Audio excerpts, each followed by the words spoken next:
proper na pag-open ng koi machine. Una, saksak yung saksakan niya. Tapos ito yung power niya sa gilid.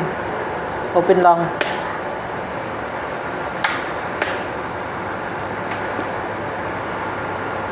Yan, naka-open na siya.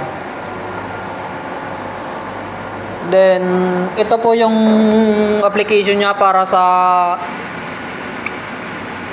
koi. Open lang to. Yan. Then, dito naman sa sa saving file ng mga sticker templates.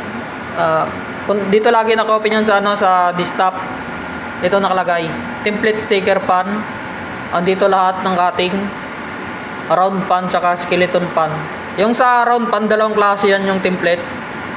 Ito yung medyo maliit, tapos ito yung medyo malaki. Nakadepende kasi yan sa item. Hindi kasi magkaparehas yung item na round pan. Pwede ito sampulan kung medyo malaki. Sampulan sa isa.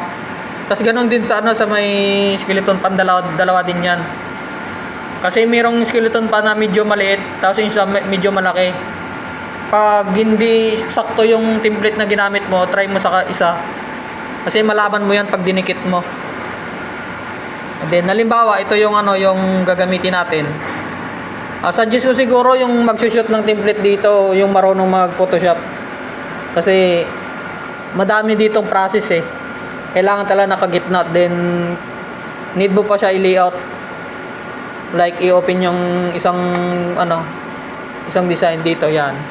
Maraming pwede gawin dito na dapat marunong talaga magamit Photoshop. Pang-open lang yan kung paano mag-shoot ng template.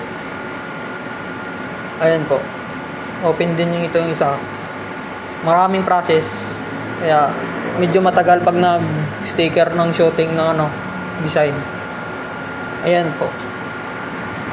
Ito yung mga sample. Yan. Pag nag-shoot ka na ng sticker, mo lang pag nagitna na dito,